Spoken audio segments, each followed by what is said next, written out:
দিনাজপুর পূর্ব পাড়া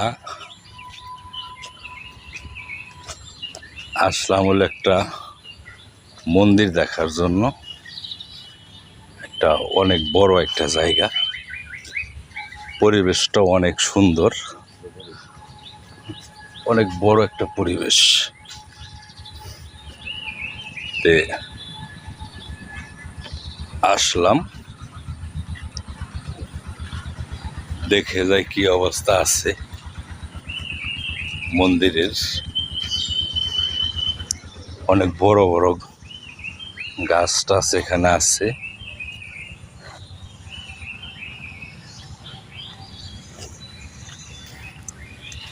পরিবেশটা একেবারে নিলিবিলি, সুন্দর একটা মুক্ত পরিবেশ।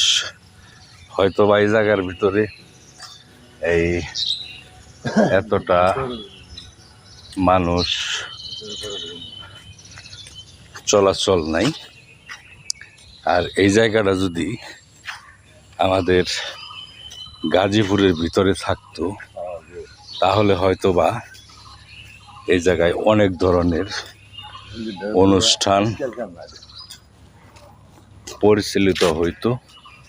অনেক বড় পারফেক্ট একটা জায়গা, অনেক ফায়গা জায়গা। আর এত বড় একটা বট গাছ, বট গাছটা না দেখাইলে হয় না। এত বড় একটা বট গাছ, আর এটার গোড়াটা আমার মনে হয় কমসে কম এটার যে গাছের যে আকৃতিটা, তাতে মোটামুটি 1-1.5 পাখি জায়গা জোড়া হলো এই গাছটার। যে গাছের ডাইল পাইল যা আছে, মোটামুটি 1-1.5 পাখির বেশি কম হইব না। আর গাছের গোড়াটাও এই যে দেখেন কি পরিমাণ আপনার জট নামছে। আপনার ব্যাপক পরিমাণ, গাছটা অনেক বড়, অনেক উঁচু। একটা জট একদম মাটির থেকে একদম উপর তুলে গেছে।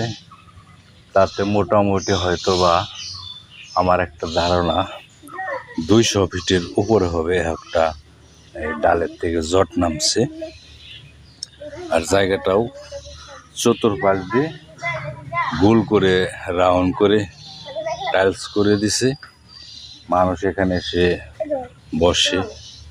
বসে কিছুটা হলো সময় কাটায়। তো এই পরিবেশটা অনেক ভালো। যারা আপনারা এখানে আসেন নাই, আপনারা আইসা ঘুরে যাবেন, অনেক ভালো লাগবে। আসলে এরকম পরিবেশটা হয়তো আমাদের গাজীপুরে এরকম পরিবেশ নাই। আর জায়গাটা এতই বড়, অনেক বড় একটা বৃহত্তর এই মন্দির কইলেই হয়। তে অনেক বড় জায়গাটা। আর পিছন সাইডে মন্দির আছে, পিছন সাইডে আপনার ওই পাশে একটা বড় দেখাইতেছে আপনাদের মন্দির। একটা ব্যাপক পরিমাণ জায়গা জোড়া এলো এই মন্দিরটা।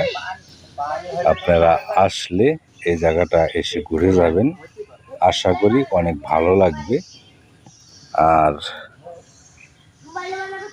পরিবেশটা একেবারে হলো নিলিবিলি। সকলকে ধন্যবাদ। যদি দিনাজপুরে চলে আসেন তাহলে এই মন্দিরটা ঘুরে যাবেন, অনেক ভালো লাগবে। এত বড় জায়গা জোড়া এই মন্দিরের বাউন্ডারি, এত বড় বাউন্ডারি আমি হয়তো বা বাংলাদেশে কোনো জায়গায় দেখি নেই। বৃহত্তর একটা মন্দিরের এরিয়া।